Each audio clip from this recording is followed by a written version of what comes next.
Está claro, né? Estamos aqui para mais uma sexta-feira de estudo, né? E hoje nós vamos estudar um pouco sobre a carta aos Efésios, né? Pode ser que continuemos depois, mas antes de qualquer coisa, vamos ter um tempo de oração.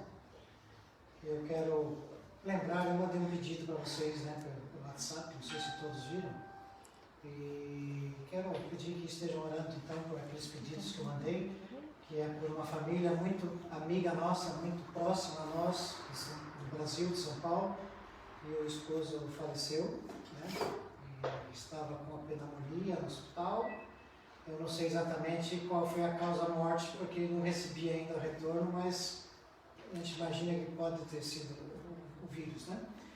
E também tem um missionário que foi amigo nosso de juventude, trabalhamos juntos na juventude da igreja, Enoque, é o nome dele, e o Enoque foi missionário durante muitos anos com os índios, e inclusive lá no ministério com os índios ele sofreu um acidente, queimou a face dele, uma parte do rosto dele, uma queimadura muito feia, e agora essa semana descobriu que ele está com um tumor no rim esquerdo, um tumor de 6 centímetros, e os médicos estão trabalhando e provavelmente essa semana vai ser operado. E tem uma pessoa que eu tenho contato quando vou ao Porto, no consulado, que nós temos procurado partilhar o evangelho com ela, a Adriana, a esposa e o marido, e ela pediu para que nós orássemos porque o filho dela de 30 anos também está com Covid no Porto, hospitalizado. Então são 3 pedidos que chegaram, né? Pode ser que ainda haja outros, né? No caso da mãe do Marcos, não é? Pois é, o Marcos é aquele irmão nosso do Brasil que tem nos ajudado muito com a questão da internet, né? E, então ele pede para que oremos também por ele, pela família, e também pelo falecimento da mãe, né? Que foi dia 24, que ela faleceu. Então nós temos muitos pedidos, né? A situação no mundo, o Covid está crescendo a infecção de uma forma assustadora, né? A última notícia que eu vi diz que em uma semana 1 milhão de novos infectados. 1 milhão de novos infectados é coisa séria, né? Então vamos orar para que Deus tenha misericórdia disso e que Deus esteja com aquelas famílias enlutadas que estão sofrendo, né, a perda dos seus queridos. Eu vou dar a oportunidade para as 2 pessoas que quiserem orar. Orem e peça a Deus que nos abençoe também agora com o estudo e orar por aqueles que vão estar assistindo ali, né, na live, que Deus esteja falando ao coração deles também. Então, 2 irmãos que sentiram desejo, podem orar, por favor.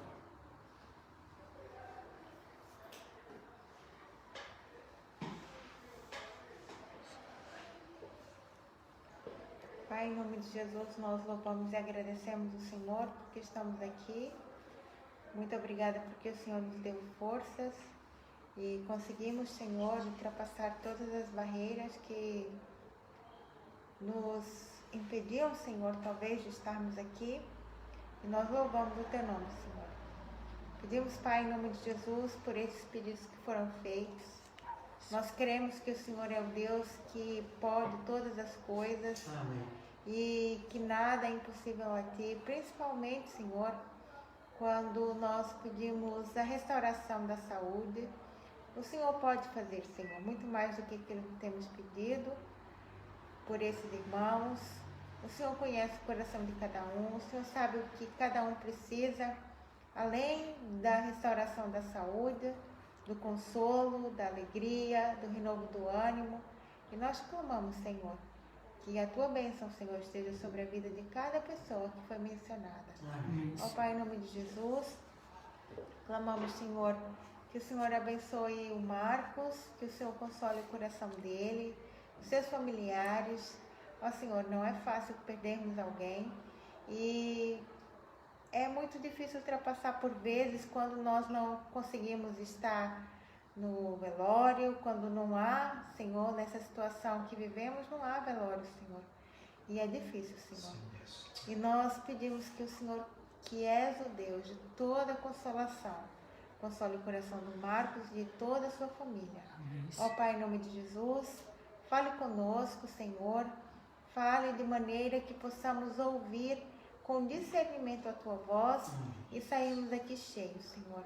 Clamamos também, Senhor, pelos nossos ouvintes, Senhor, dessa live, que eles também sejam tocados, Senhor, juntamente conosco pelo Teu Espírito, Senhor.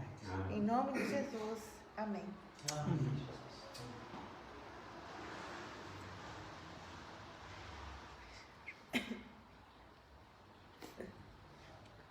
Oh Deus, louvado seja o Teu nome, Pai, pela Tua misericórdia e pela Tua bondade para nós, Pai, de ter esta oportunidade de estar aqui, Pai, de agradecer e louvar o Teu nome, fazer pedidos, Pai, porque nós estamos aqui com tantas necessidades, como o Teu povo, como o Teu pecadores, Pai, Senhor, aqui nós estamos estas situações todas, estas aflições do mundo neste momento, e pedimos e clamamos, Pai, a Tua misericórdia para todos aqueles, Pai, que estão neste momento sofrendo de tantas maneiras. O sofrimento neste mundo hoje em dia está cada vez mais. Por isto, Pai, tenha misericórdia destas pessoas que estão no hospital, que estão afetados pelo Covid, e não só, porque o Covid é uma das coisas maiores neste momento, mas há outras coisas que nós ainda não sabemos. Por isso, Pai, atende a todos os nossos pedidos que foram feitos hoje aqui, para que todos eles sejam aliviados, consolados, tanto das famílias também. Ó Senhor, tenha misericórdia de Teus missionários, tenha misericórdia, Pai, de Teus líderes mundiais, que têm nas Suas mãos a poder de mudar as coisas para o melhor. Ó Senhor, nós confiamos em Ti, porque Tu tens poder, Tu tens soluções para tudo. Amém. Ó Senhor, consola e toca nos corações daqueles que acompanham-nos, aqueles que são live, aqueles que vêm aqui conosco de vez em quando. Ó Senhor, todos eles precisam de sabedoria, precisam de mais fé, precisam de mais vontade para seguir a Tua palavra, para estar interessado nela. Ó Senhor, Tu és no controle de tudo. Nós colocamos diante de Ti, no Teu altar, todas essas coisas, todos os pedidos e todas as nossas necessidades. Seja conosco hoje à noite aqui, nesta pequena reunião, Pai, onde vamos estudar mais e mais a Tua palavra. Toca no nosso coração, enche o nosso coração com o Teu Espírito Santo, para que nós sejamos bem alimentados mais e mais cada vez. É o que eu oro e agradeço, Pai, em nome do Senhor Jesus. Amém. Amém. Amém. Então, mais uma vez, são todos bem-vindos e o nosso abraço a todos aqueles que nos assistem pela live. Que Deus esteja abençoando a cada lar, a cada família. E hoje nós vamos estudar sobre a carta de Paulo aos Efésios. Eu gosto muito, quando tem um tema que eu sinto que devo falar, eu gosto às vezes de procurar alguma música que esteja relacionada com aquilo que eu vou falar. E eu encontrei uma música e confesso que não é muito o meu estilo, o ritmo da música, mas eu achei interessante que é justamente uma música baseada no texto que eu vou falar. Então eu coloquei a letra dessa música e vamos ouvi-la, e preste atenção na letra, porque a letra está relacionada com a base daquilo que nós vamos ver hoje à noite, tá bem? Ligou lá o som, pastor? Efésios música. Ligou lá o som?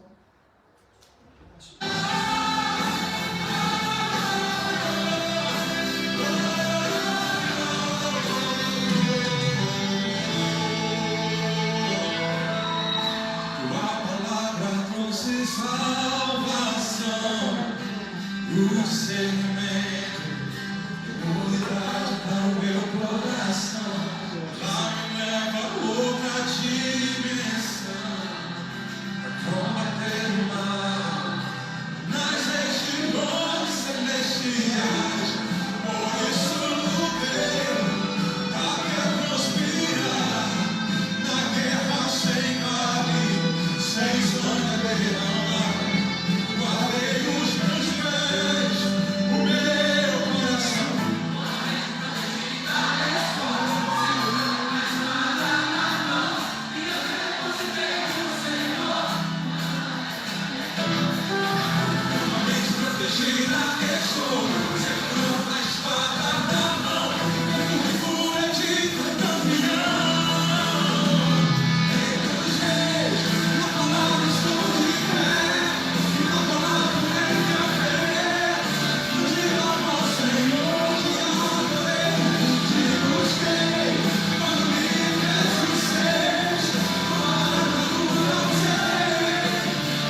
escreveu. Mas eu achei interessante a letra, e ele diz ali, quando li Efésios 6. Eu acho que é um texto conhecido, que talvez você já leu algumas vezes, mas a carta de Paulo aos Efésios é uma carta muito importante, porque a carta de Paulo aos Efésios, em primeiro lugar, ela começa fazendo uma ação de graças a Deus pelo plano da salvação. Paulo começa a carta exaltando, agradecendo a Deus pelo plano da salvação, e também depois Paulo faz uma oração ali na carta pelos crentes, né, de Filipos, né, de Éfeso, né? E ele então faz uma oração pedindo que a vida daqueles irmãos correspondesse realmente à provisão divina. Paulo fez essa oração por aquela igreja, né, que ele queria que a vida daqueles crentes andassem eles de acordo com aquilo que Deus queria prover na vida deles. E também na carta aos Efésios, ali, nós vemos que há um momento em que Paulo fala sobre a unidade entre os crentes, o que é fundamental para que a obra do Senhor avance, né? Não adianta nós pregarmos o Evangelho se não houver unidade entre nós. A chave do Evangelho é isso, estarmos unidos em Cristo e com os irmãos, e termos a unidade no sentido de ter o mesmo propósito, o mesmo pensamento, o mesmo alvo, né? O mesmo objetivo. E também, depois, Paulo, escrevendo a carta, ele fala sobre como é que cada crente tem que se comportar e como ele deve estar pronto para a batalha. Porque Paulo enfatiza a guerra espiritual, a luta espiritual da qual todos nós somos atingidos e lutamos, né? Quem é que não vive uma opressão espiritual de quando em quando, ou até sempre, quem sabe? Todos nós vivemos. Por quê? Porque isso é bíblico, né? E a Bíblia diz que o inimigo anda como? Ao nosso derredor. E ele está ali agitando, vamos dizer assim, as ondas do mar da vida, né? Porque ele quer que nós estejamos sendo sufocados, né, pelas águas do mar, e ele quer que nós venhamos realmente a naufragar, e quem sabe o desejo dele maior é nos fazer com que percamos a fé. Mas nós não podemos perder a fé, porque a nossa fé está firmada em Jesus.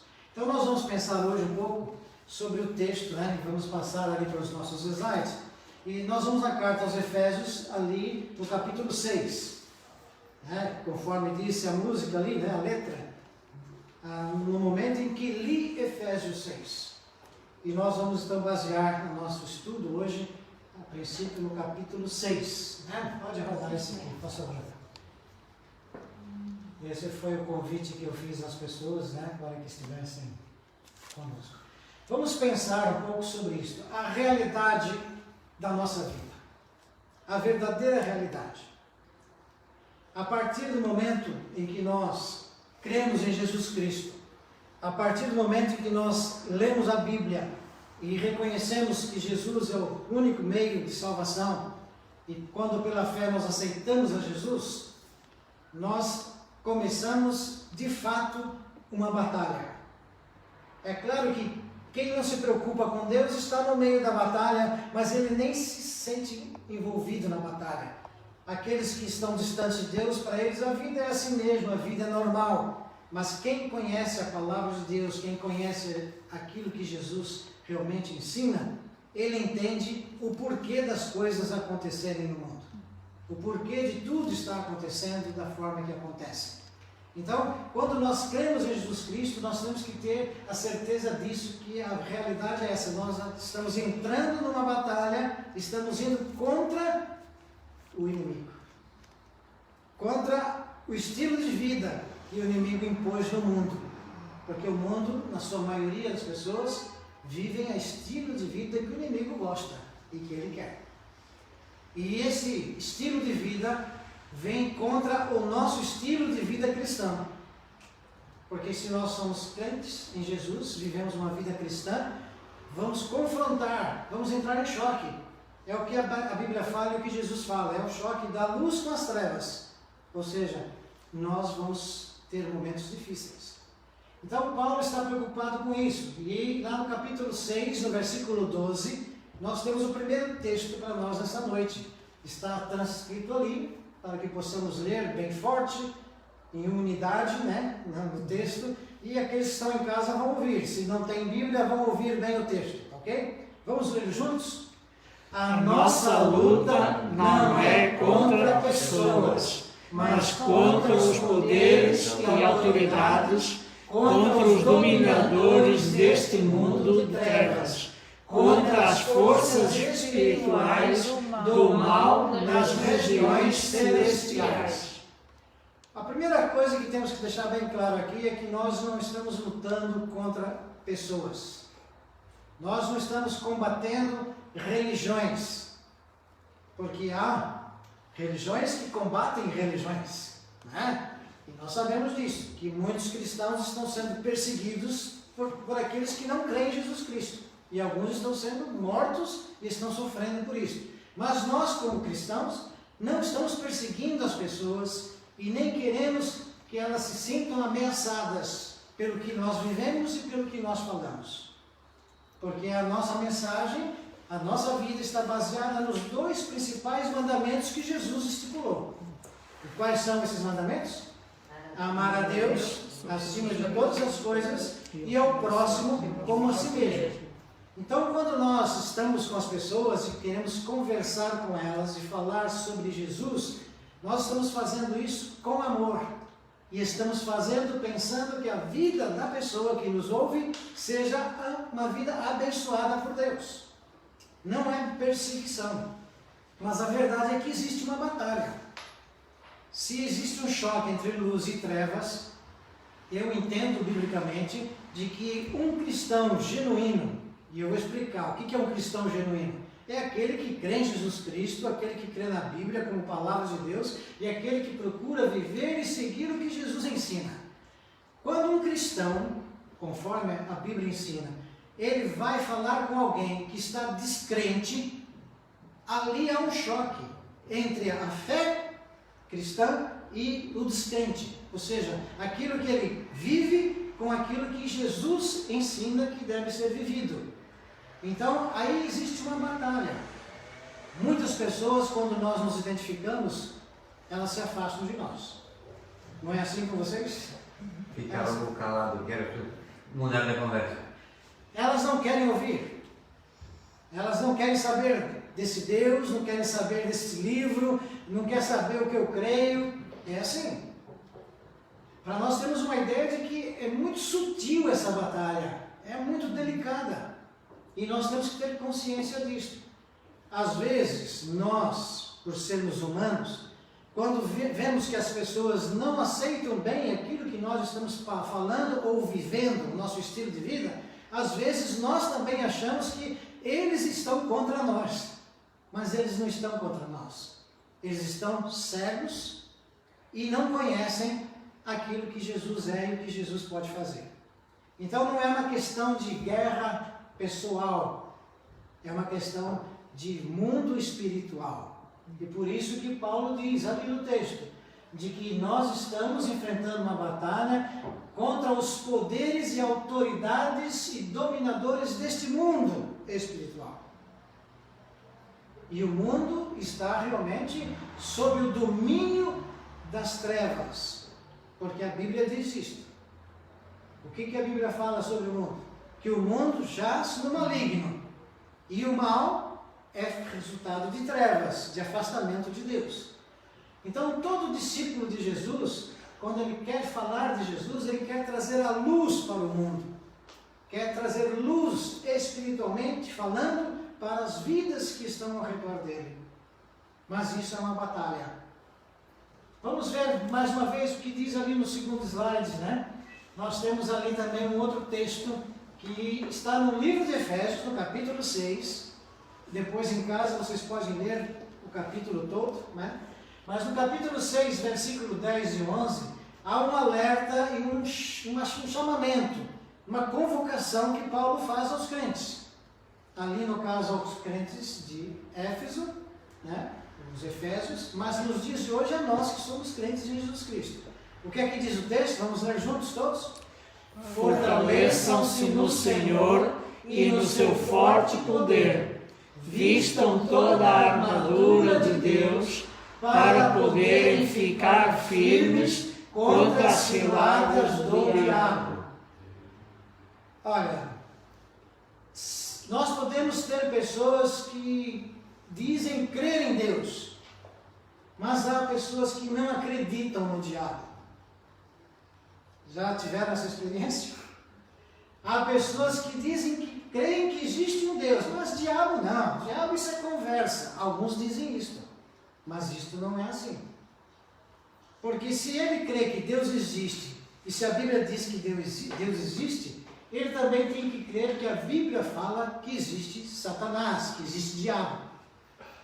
E que o diabo está combatendo os princípios que Deus determina para a vida cristã.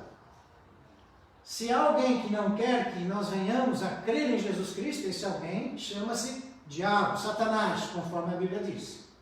Então Paulo está dizendo de que nós temos que estar preparados para enfrentar este inimigo, que é o inimigo das nossas almas.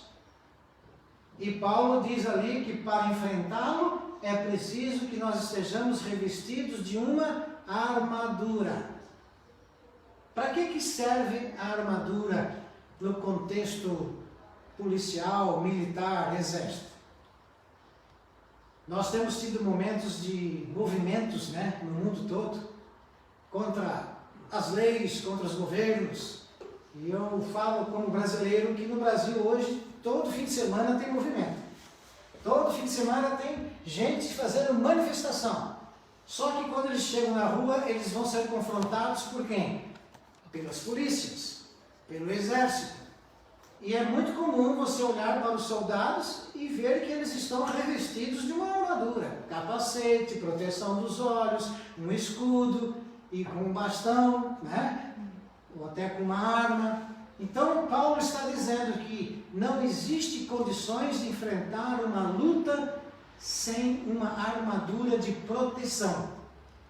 Temos que estar protegidos, porque essa luta é terrível. O diabo também tem meios de agir que nós nem imaginamos. E alguns meios que ele age são meios que humanamente nós não temos condições de lutar e suportar. Só se estivermos revestidos pela armadura de Deus. Isso nós vamos aprender então hoje um pouco sobre isso, ok? Vamos seguir lá. Aqui nós temos um pequeno desenho, certo? Que faz parte de uma lição para crianças, né? E serve para adultos também. Nós temos ali um pequeno soldado, um soldadinho, que está preparado para a batalha, para a guerra. O que é que nós vemos ali naquele pequeno soldado? O que ele tem na sua armadura? Ele tem um capacete, ele tem uma espada numa das suas mãos, ele tem um escudo na outra mão, ele tem um cinto, ele tem um colete, que no caso ali é chamado de couraça, o colete de proteção, e tem ali os sapatos preparados, vamos dizer assim, as botinas, né, as botas para a batalha. Aqui está figuradamente mostrado a armadura de Deus. E é isto que nós vamos aprender um pouco. Já ouvimos isto talvez, mas vamos relembrar se já ouvimos. O que esta armadura tem de especial para nós? Vamos seguir. Nós temos aqui então o primeiro ponto da armadura, que é o capacete. Lá em lá em Efésios capítulo 6, o pastor João, que está bem próximo ali, para que os irmãos da live ouçam, ele vai ler o capítulo 6, o versículo 17 de Efésios. Tomai também o capacete da salvação e a espada do Espírito, que é a palavra de Deus. Vamos entender então o que é este capacete que faz parte da armadura de Deus. Não é aquele capacete de aço, com proteção, para que não seja abalada a nossa cabeça ou que uma bala venha perfurar, nada disso. O capacete que Deus está colocando ali para nós é um trabalho que Deus quer fazer na nossa mente e nos preparar para a batalha espiritual. Não se pode lutar e ser vitorioso na batalha espiritual se a nossa mente não estiver transformada. E isso está bem claro na Bíblia. Romanos capítulo 12, versículo 2, fala sobre isto. O mesmo Paulo que escreveu a carta aos Efésios, lá em Romanos, ele também escreveu aos irmãos de Romanos, e ele disse ali que era necessário que acontecesse uma transformação na mente daquele povo.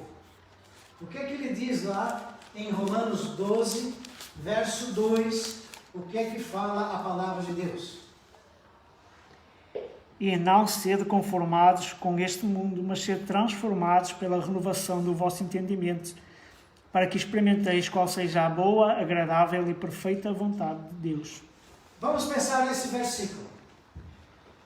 Deus está querendo que nós e todos aqueles que se dizem cristãos, que creem em Jesus Cristo, que estão tendo ciência de que é uma batalha espiritual no mundo, Deus está querendo que eles tenham a sua mente focada nesta batalha e que tenham entendimento do que esta batalha é na realidade. Se ela é uma batalha espiritual, isto quer dizer de que vai haver sobre nós uma ação espiritual do maligno, do mal, e não de Deus. E toda ação maligna, segundo o que Jesus diz nos evangelhos, tem um único propósito: matar, roubar e destruir. Então isso quer dizer que nesta batalha espiritual, o inimigo das nossas almas, que Paulo diz lá que é Satanás, que é diabo, ele quer tirar de nós, por exemplo, a alegria. Ele quer apagar em nós a chama da fé. Ele quer que o amor que Deus tem colocado em nosso coração se transforme em ira, em revolta contra Deus e contra os seres humanos. E se nós não tivermos consciência do que Deus realmente tem como propósito para a batalha espiritual, nós vamos aceitar perfeitamente e comodamente o que o diabo coloca para nós. Porque quem não é, por exemplo, injustiçado no trabalho? Você se sente injustiçado no trabalho muitas vezes? Claro que sim. E não só no trabalho, mas em todas as áreas da vida. Quem de nós nunca sentiu, eu não merecia sofrer isso? Muitas vezes nós chegamos a essa conclusão. Fiz tudo direitinho, corri tudo como devia ser feito, procurei andar honestamente, mas estão acontecendo coisas que eu não entendo. É o que acontece na nossa vida. E isto é uma batalha. Mas se nós entendermos qual é o plano de Deus, nós vamos reconhecer quando o inimigo está agindo. E vamos entender o porquê e como é que Deus age. Nós vimos no último estudo aqui, sobre a questão da... Deixa eu lembrar aqui agora. Que nós vimos de que havia, no caso, a tentação e a provação. Lembram? Falamos isso aqui na sexta-feira. A provação é determinada e permitida por Deus. A tentação é do inimigo. Isto quer dizer que no meio da batalha nós vamos ter que saber distinguir bem o que é o quê. O que é provação e o que é ação do inimigo. Então Paulo diz, não vos conformeis com o mundo, com o pensamento do mundo, com as coisas do mundo, mas transformai-vos pela renovação da vossa mente. A nossa conversão ao cristianismo começa pelo entendimento. A fé toca o nosso coração e a Bíblia diz claramente que a fé vem pelo ouvir o quê? A palavra de Deus. Nós lemos a palavra e nós somos orientados pelo Espírito Santo e nós passamos a ter entendimento das coisas que Deus quer fazer na nossa vida. Então a batalha, o capacete que Deus quer é isto: uma mente renovada, uma mente transformada, uma mente que compreende o plano de Deus e entende o contexto espiritual do mundo. O segundo ponto da armadura é o cinto. Nós sabemos a importância de cintos na vestimenta, por exemplo, numa calça. No conduzir um auto, temos o cinto. O cinto nada mais é do que proteção, também para evitar que nós sejamos afetados e machucados no confronto. Quantas vidas já foram salvas num acidente de auto, num choque de dois autos, porque o cinto estava ali. Não é assim que acontece? Muitas vidas são salvas.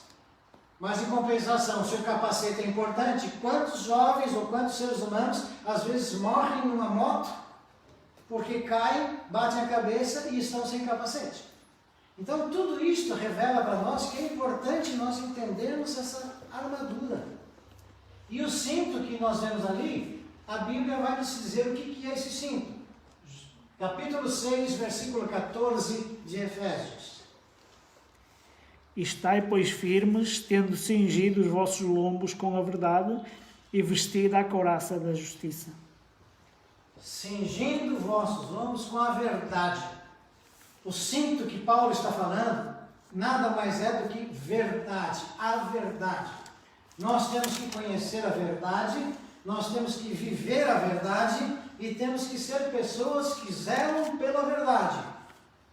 A partir do momento em que nós abandonamos a verdade, nós saímos do exército de Deus, vamos dizer assim, e passamos a agir no exército do inimigo. A Bíblia fala que a mentira tem um pai, não tem? Quem é o pai da mentira? O diabo. É o diabo, Satanás. Então é possível que os seres humanos, às vezes, tirem o cinto da verdade e coloquem o cinto da mentira. Vivem uma mentira, a sua vida é uma mentira. E a começar quando nós determinamos e nos identificamos como cristãos.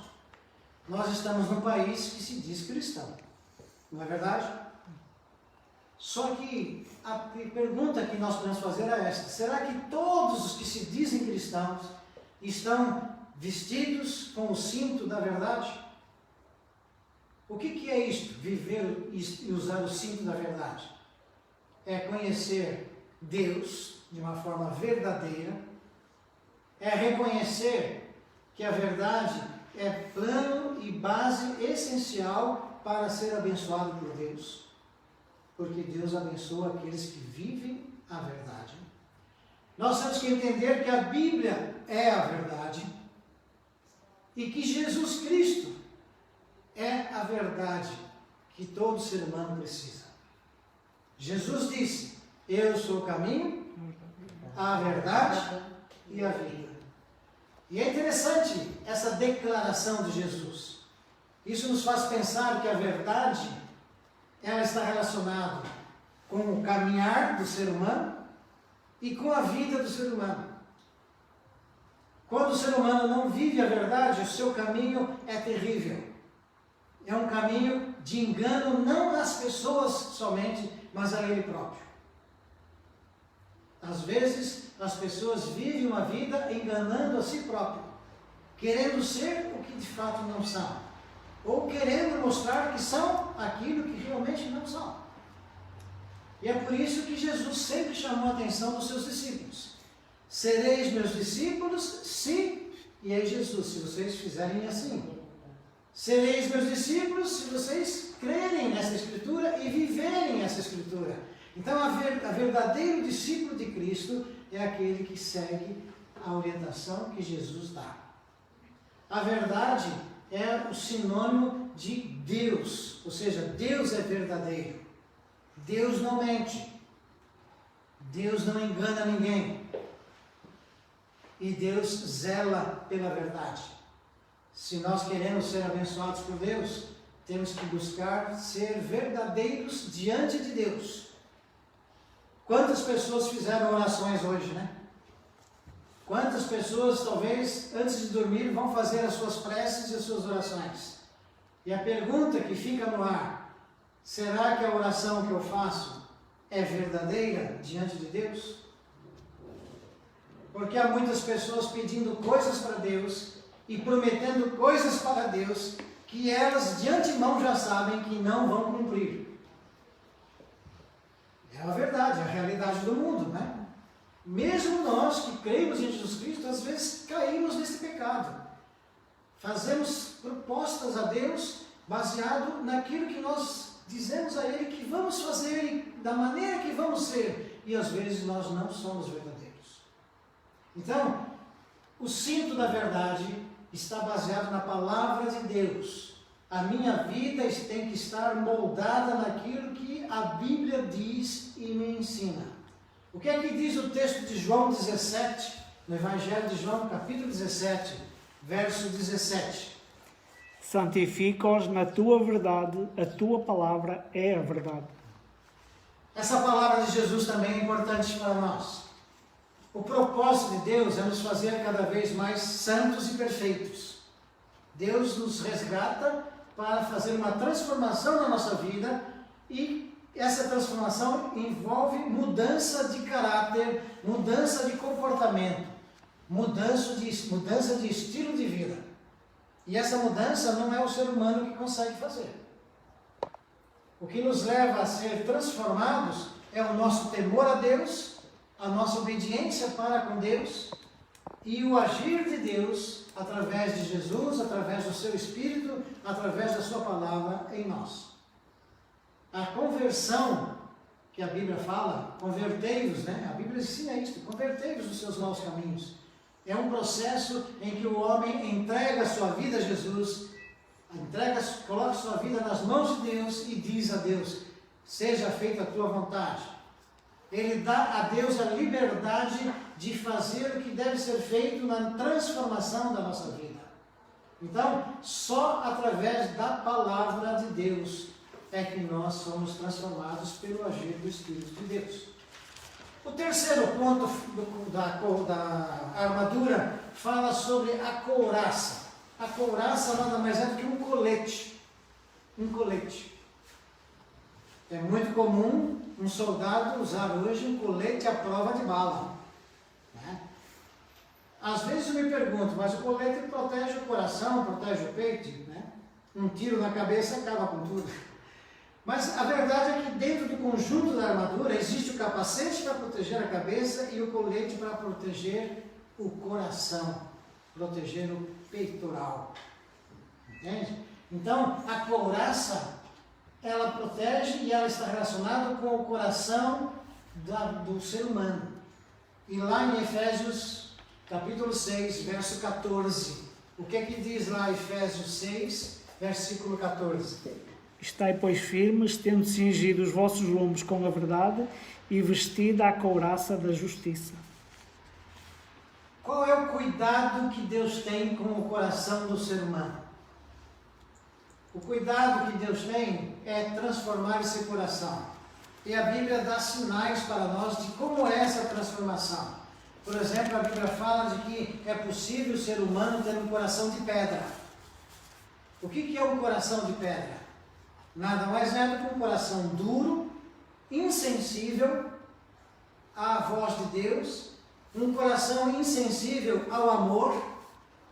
Por incrível que pareça, há muitas pessoas que têm os seus corações tão endurecidas que para ela o ser humano sofrer ou deixar de sofrer não faz diferença nenhuma.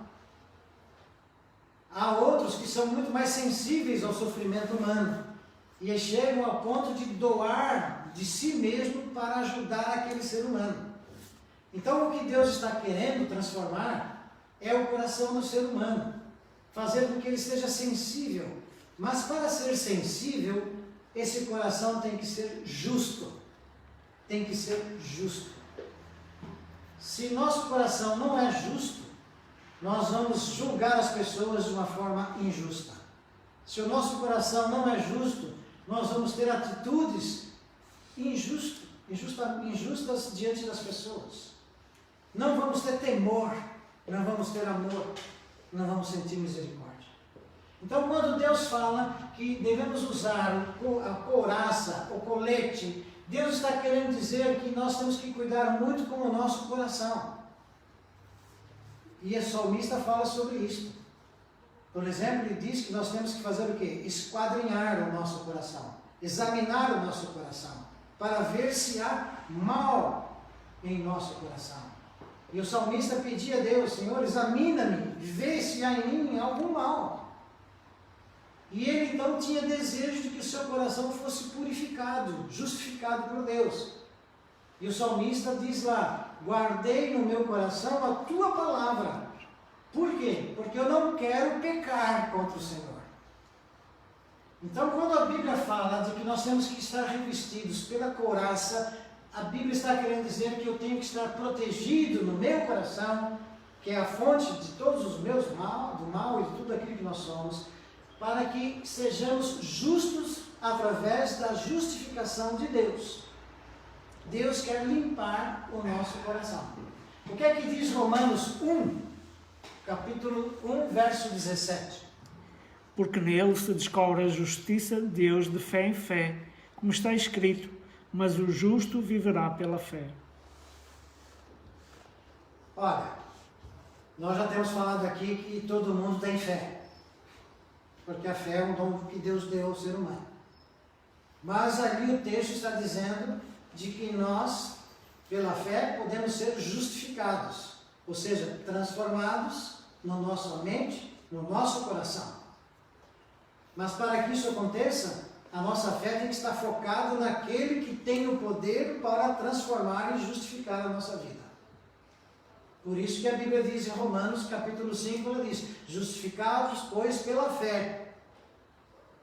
Ou seja, Deus trabalha no ser humano, transforma a nossa vida, desde que a nossa fé esteja firmada na pessoa de Jesus Cristo e na sua palavra. E porque cremos nisto, Deus então age porque nós damos liberdade para Deus agir. Quando eu penso liberdade para Deus agir, podemos dizer, nós damos liberdade para Deus vestir a nós com a sua armadura. Aceitar a palavra de Deus, aceitar a justiça de Deus, aceitar que nós sejamos trabalhados em nosso coração para sermos transformados. Então nós vemos de que o coração é uma proteção. Deus quer proteger o nosso coração, a nossa mente, a nossa fonte. Não é o coração simplesmente do organismo que bombeia o sangue, mas de onde parte o nosso sentimento, aquilo que nós somos no interior, né? E Romanos então fala de que é preciso que a fé faça parte disso. Sem fé é impossível. Vamos caminhar. Vamos pensar também que a Bíblia fala sobre o escudo. O escudo é fácil de entender, é uma proteção, né? É uma proteção, é uma defesa. E o escudo sozinho não resolve muita coisa também não. Podemos evitar muitas coisas, mas podemos ser atacados pelas laterais. É por isso que nós temos a espada, temos o capacete, a couraça, tudo para nos proteger. O escudo está relacionado, então, com a fé. A fé de que Deus estará nos defendendo. A fé de que nós estaremos sendo protegidos por Deus. Eu tenho que ir para a batalha crendo de que Deus sabe o que vai acontecer. E a minha fé, o meu escudo, está firmado nas promessas de Deus. Nas promessas de Deus. Se eu creio que Jesus realmente vai cumprir a sua promessa, quando ele diz, no mundo tereis aflições, mas tende bom ânimo, e ele vai estar conosco, isso para mim é um escudo. Quando o inimigo vem, é como se eu estivesse dizendo a ele, o Senhor Jesus está comigo. E o inimigo não pode ouvir o nome de Jesus. O inimigo treme quando ouve o nome de Jesus. Então o nosso escudo nada mais é do que crer nas promessas de Jesus e no nome de Jesus. O escudo podemos relacionar também com a oração. Jesus disse, tudo que pedirdes em meu nome. Então para mim, o escudo da fé nada mais é do que eu declarar que Jesus é o meu defensor. Eu creio em Jesus. Eu creio em Jesus. Eu creio que alguns de vocês já podem ter passado por essa experiência. Se você está falando com alguém e esse alguém está violento nas suas palavras contra você, contra a sua fé, contra aquilo que você está tentando passar para ele, eu creio que se você disser a ele, olha, Jesus, que Jesus te abençoe, isso já vai fazer uma diferença na vida dele. Quando eu visitava os irmãos em Valência, uns tempos atrás, eu ouvi o testemunho de uma pessoa que se converteu e passou a crer em Jesus Cristo, só por ouvir o nome Jesus te abençoe. Era uma pessoa que trabalhava numa fundação ali, de Valença, e tinha uma pessoa crente da igreja que estava lá e trabalhava com ela. E essa pessoa sempre se aproximava e perguntava: como é que você está hoje? Como é que você está passando o dia? E todas as vezes, quando essa pessoa ia embora, ela chegava para ela e dizia assim: olha, até amanhã, e o meu desejo é que Jesus te abençoe. E ela ouvia isso todos os dias. E um dia, quando ela chegou na casa dela, e ela enfrentou a mãe dela e disse: mãe, senta aqui. A senhora se diz cristã, a senhora vai à igreja todos os domingos, a senhora faz todas as suas rezas e tudo mais, mas a senhora nunca me disse: Jesus te abençoe, minha filha. E uma pessoa lá no meu trabalho diz isso todo dia, e quando ela diz isso, eu sinto uma paz no meu coração, eu sinto diferença na minha vida. Então, muitas vezes, nós não precisamos falar muito, mas é como se você tivesse com o escudo da fé e você mostrasse o escudo da sua fé à pessoa e dissesse: Jesus está comigo, que Jesus te abençoe. O inimigo, é só ler os evangelhos, você sabe disso. O inimigo não podia ouvir o nome de Jesus, porque Jesus é o galardoador da nossa fé. Jesus é o nosso defensor. Então, o escudo, a fé que o cristão tem é para todos os momentos da vida e para enfrentar todos os dardos inflamados do inimigo. Vamos ouvir o texto que ali está. Sei estar abatido e sei também ter abundância. Em toda a maneira e em todas as coisas estou instruído, tanto a ter fartura como a ter fome, tanto a ter abundância como a padecer necessidade. Podíamos acrescentar nos dias de hoje, tanto a ter Covid como a não ter Covid. O apóstolo Paulo, ele sofreu muito, gente. O apóstolo Paulo não teve vida fácil. É por isso que ele disse o que ele diz ali em Filipenses, que foi lido. Eu sei passar por todos os momentos. Já passei fome, já fui perseguido, já participei de um naufrágio no navio, já fui para a prisão. Tudo por quê? Porque eu trago comigo o meu escudo, e o meu escudo é Jesus. E eu falo de Jesus. E por isso ele era perseguido. E Paulo, é bom entender que a história de Paulo mostra que antes dele ser perseguido, ele perseguia. Não era assim? A história de Paulo é assim. Paulo perseguiu os cristãos. Paulo estava ali no momento em que Estevão foi apedrejado. Então Paulo passou por uma mudança na sua vida quando ele teve um encontro com Jesus. Quando ele ouviu a voz do Senhor. E ele perguntou: quem és? E Jesus disse: eu sou aquele a quem você persegue. E Jesus transformou a vida de Paulo. Jesus revestiu Paulo com a sua armadura.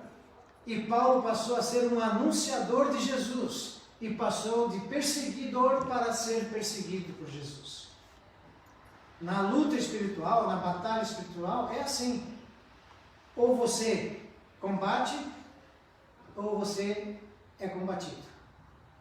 Ou você luta em nome de Jesus, ou você é confrontado e muitas vezes derrotado pelo inimigo.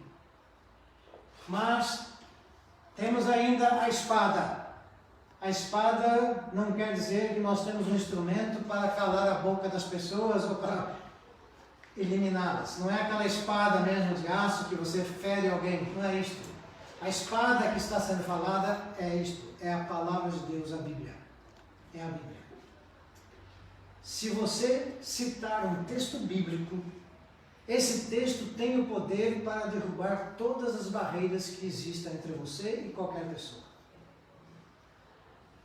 Se você for confrontado por questões espirituais, e se você disser, na Bíblia está escrito, e falar aquilo que a Bíblia diz acerca de Deus e de Jesus e da sua fé, o inimigo é aniquilado.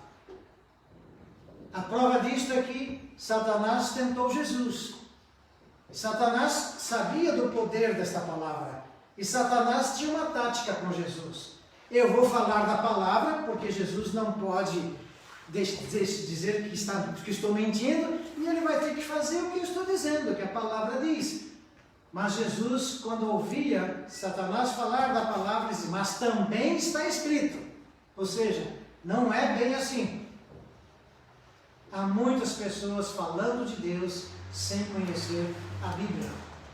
E quando nós falamos algo sem conhecimento, nós falamos coisas que não são verdadeiras. Então, se nós queremos estar revestidos da couraça, do capacete, da espada, nós temos que saber que a espada é a palavra de Deus.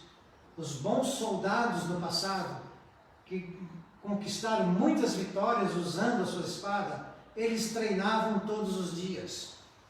Eles sabiam manejar bem a sua espada. Eles tinham meios de como fugir do ataque e se defender com a espada. Na vida espiritual também é assim. Só vamos conseguir enfrentar os desafios do inimigo se soubermos manejar bem a palavra de Deus. E para manejar bem a palavra de Deus, eu tenho que ler, eu tenho que praticar, eu tenho que fazer a experiência da palavra na minha vida. É isto que a espada nos ensina. O que é que diz no capítulo 6, o verso 17 da espada? Tomai também o capacete da salvação e a espada do Espírito, que é a palavra de Deus. Interessante a definição que é dada aqui à palavra de Deus. Espada do Espírito. Por quê? Porque a batalha é espiritual. E quando fala espada do Espírito, é porque o Espírito Santo é quem domina esta palavra e faz com que ela se torne viva, eficaz e traga resultados. Essa palavra foi inspirada pelo Espírito Santo de Deus. E quando essa palavra é anunciada, é o Espírito Santo que vai fazer com que essa palavra toque o nosso coração e transforme a nossa vida. Ninguém vem a Jesus por si mesmo, mas vem porque o Espírito Santo de Deus toca a sua vida com a palavra de Deus. É por isso que nós estudamos a Bíblia, certo? Mas também Hebreus, a carta aos Hebreus, fala também no capítulo 4, versículo 12. Porque a palavra de Deus é viva e eficaz e mais penetrante do que espada alguma de 2 gumes, e penetra até a divisão da alma e do espírito e das juntas e medulas, e é apta para discernir os pensamentos e intenções do coração. Talvez algum dia você ouviu palavras que ofenderam, que machucaram a sua alma, palavras que fizeram com que você caísse, muitas vezes abatido, e aquela pessoa que deu essa palavra foi embora, e depois de um certo tempo ela volta e vem lhe pedir perdão. E ela disse, desculpa, porque eu nem sei por que eu falei aquelas coisas. Já ouviram isso? E eu creio que às vezes ela nem sabe por que falou. Sabe por quê? Porque o pecado está dentro do ser humano. E Satanás usa esse pecado para colocar nas nossas palavras, nos nossos lábios, palavras que às vezes nós não gostaríamos de ter dito. O inimigo trabalha com o pecado. E o pecado está na vida de todo ser humano, porque a Bíblia diz isto: todos pecaram. Todos nós somos pecadores. Para evitar que o pecado se transforme em palavras que nós não gostaríamos de ter dito, é preciso que o Espírito Santo de Deus habite a nossa vida, porque o Espírito Santo vai controlar as nossas palavras e vai fazer brotar dos nossos lábios palavras de vida, palavras de perdão, palavras de amor, o amor de Deus. Mas para termos o Espírito Santo, temos que ter Jesus, temos que crer em Jesus, e Jesus vai nos dar o Espírito Santo de Deus para habitar a nossa vida, e assim seremos pessoas orientadas pelo Espírito, controladas pelo Espírito, teremos as nossas emoções controladas, teremos o nosso entendimento, a nossa sabedoria, o discernimento dado pelo Espírito Santo. Vamos poder distinguir o que vem de Deus e o que vem do inimigo, se o Espírito Santo estiver em nós. É por isso que a palavra é uma palavra do Espírito. É o Espírito Santo que inspira e fala aos nossos corações através da palavra. E temos ali o ponto 6 que fala sobre os calçados.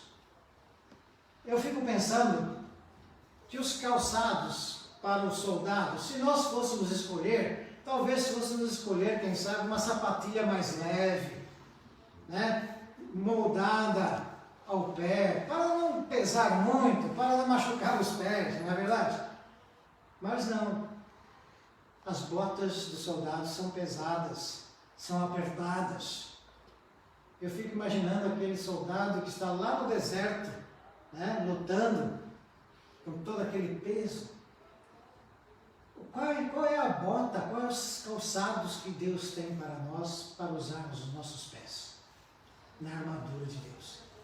Há um texto na Bíblia que eu gosto muito que diz: quão formosos são os pés daqueles que anunciam as boas novas da salvação. Isso me faz pensar que os sapatos, as botas da armadura de Deus, são botas agradáveis, que nos dão prazer. E essas botas são apropriadas para nós sairmos e anunciarmos o Evangelho. Falarmos do Evangelho. Falarmos de Jesus Cristo. Porque a nossa arma poderosa chama-se Jesus.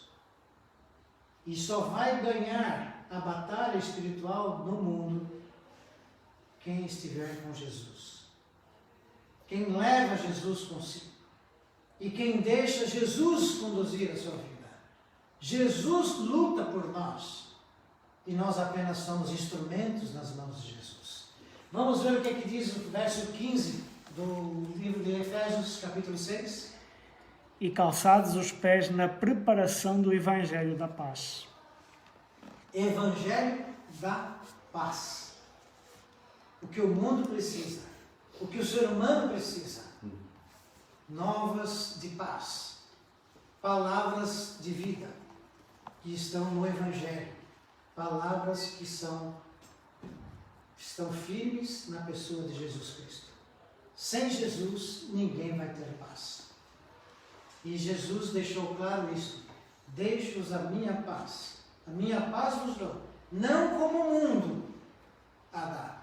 A paz de Cristo não é a paz que o mundo prega. A paz de Jesus tem o poder para pacificar a humanidade. Para evitar que o ser humano seja destruído na sua vida espiritual. Só Jesus. E nós, com a armadura que temos dada por Deus, nós temos que anunciar o Evangelho da paz em Cristo Jesus. Temos que falar sobre Jesus. Se eu não falar de Jesus, eu não sou um bom soldado. Se eu não falar de Jesus, eu não estou cumprindo com todo o propósito de Deus através dessa armadura. Vamos caminhar para o nosso final, né? Vamos concluir. E na conclusão temos essas perguntas. Primeira, sabendo que estamos num campo de batalha espiritual, qual deve ser a prioridade da nossa vida? Se eu estou numa batalha, qual é a prioridade da minha vida? Primeiro, eu imagino que a prioridade minha é lutar, é ir para a batalha. Porque se eu estiver no exército e todo mundo lutando e eu não fizer nada, eu já estou derrotado, certo? Então eu creio que uma prioridade é eu reconhecer que eu estou na batalha e eu preciso ir para a luta. Mas para ir para a luta eu preciso estar preparado, revestido da armadura e com a minha fé firmada em Jesus Cristo. Jesus é o meu escudo, certo? A segunda pergunta, o homem é capaz de providenciar sua própria armadura na batalha contra os poderes espirituais? Não, de forma alguma. Não tem como isso acontecer. Nós não temos condições de armar um esquema para derrotar Satanás, um esquema nosso. Não existe. Não existe. Só o projeto, o esquema determinado por Deus, através de Jesus. Tá? Terceiro, de onde vem a armadura certa? Nós vimos pela Bíblia que a armadura vem de Deus. O próprio Deus capacita o seu exército. Deus te chama, Deus te convoca, Deus te salva e te coloca na linha de frente da batalha. E Deus reveste a sua vida com o seu poder, com a sua glória, com a sua majestade, com a sua graça, com a sua misericórdia. Paulo enfrentou um desafio na vida dele em que ele sentia um espinho na carne e ele disse que esse espinho vinha do diabo. Paulo fala isso lá. E ele falou: Deus, como é que eu vou enfrentar isto?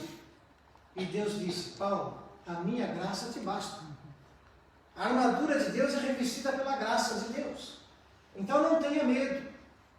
Em Jesus você vai ser vitorioso. E finalmente diz ali: qual a parte da armadura que precisamos para vencer o inimigo? Todas elas.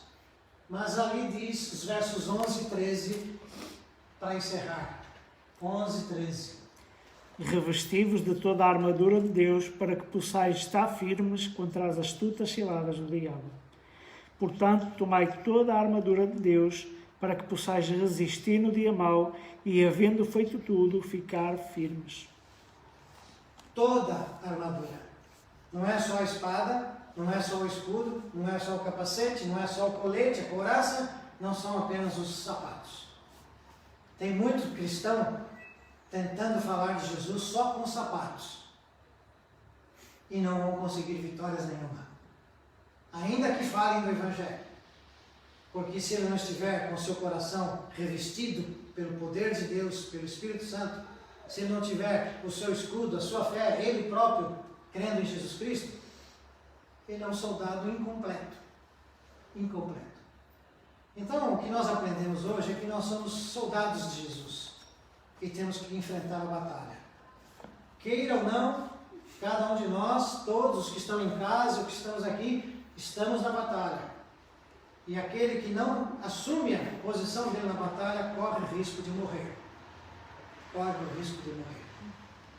Que Deus não venha permitir isto e que possamos ser batalhadores conscientes, preparados, confiantes em Jesus Cristo e que possamos enfrentar o inimigo. Amém? Que Deus nos abençoe e quem sabe na próxima sexta podemos continuar falando sobre Efésios, tá bem? Leia o livro de Efésios na sua casa, pense, fale com Deus e eu creio que Deus vai falar coisas para você particularmente, coisas que eu não disse aqui, mas Deus vai falar, ok? Vamos agradecer por isto. Eu vou pedir mais uma vez ao pastor João que ore ao Senhor, peça a bênção de Deus sobre aqueles que estão nos lares, que ouviram, e por nós, e que Deus nos revista da armadura dele. E que o pastor pode encerrar depois orando. Amém. Nosso bendito Deus e nosso Pai, Senhor, mais uma vez te agradecemos, Pai, pelo privilégio de podermos estudar a Tua Palavra, Senhor, e nos alertar, Senhor, para as guerras, para as lutas que constantemente, Senhor, nos deparamos contra o inimigo das nossas almas, Pai. Por isso, obrigado, Senhor, porque mais uma vez elucidaste a nossa mente e o nosso coração, Senhor, que a nossa guerra não é contra a carne, mas é contra o inimigo da nossa alma, Senhor, e a armadura para lutar contra o inimigo vem de Ti, vem da fé, vem da Tua Palavra, Senhor, vem da confiança em Ti, Pai, vem pela ação do Espírito Santo na nossa vida. Por isso te pedimos, Pai Santo, que Tu operes no nosso coração, operes na nossa vida, Senhor, que nos revistas com a Tua armadura, Pai, e que nos faças soldados, Senhor, valentes e soldados, Senhor, que cumprem o seu propósito, Senhor, de glorificar e testemunhar do Teu nome, não só com palavras, mas também no seu agir e nas suas ações, Pai. Amém. Por isso, vem contender com a nossa vida, Senhor, e dá-nos vitória sobre todos os ataques do inimigo das nossas almas, Pai. Te pedimos desde já, Senhor, também que venhas ser connosco no resto desta noite, Pai, que continues, Senhor, a falar aos nossos corações, Senhor, que desde já, Senhor, também nos estejas a dar uma noite de repouso, Pai, uma noite de restauração, Senhor, e que amanhã nos dias um novo dia de vida para a glória do Teu nome.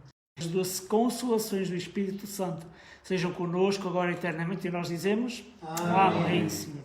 Amém. Abraço a todos, e em especial aos irmãos que estão na live. Ok?